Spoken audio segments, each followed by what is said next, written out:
rawa amarya, tunda auren nan an yi je hado yan kaya. Idan mijinki yau zaki je in kin shirya, na doka ganga tagunku yanzu na tsaya. Ga Khadija amarya,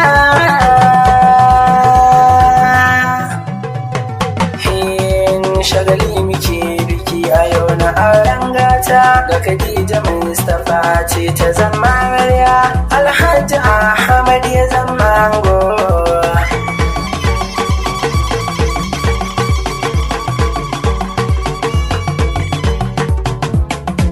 Sista Khadija dai muke murna da zuwan bikin ki babbar rana. Kin yau auren ki je kiki zauna. Sista Khadija yau kin aure, a gidanki zaki je ki tare. Yau bikin gidanmu ne kowa sai farin ciki, mata maza abin shawa a gurin biki. Al'umma na kusa nesa murna suke miki, Sista Khadija Usman dole ne ya ba miki. Kin yi aure Khadija Ahmad ne ango, shari hawaye kan wata yargatan gogo.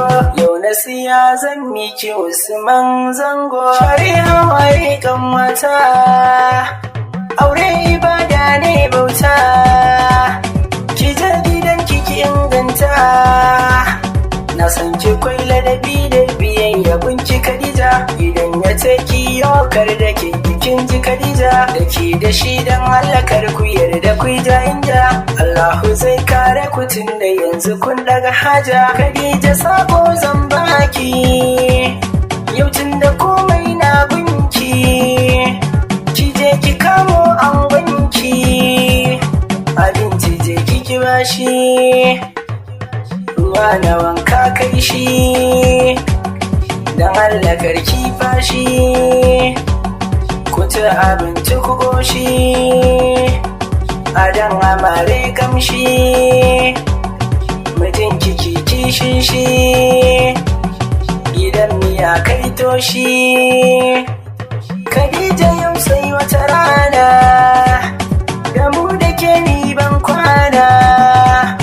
Jo za ki je in kin auna, kan ki tafi sai mun gana.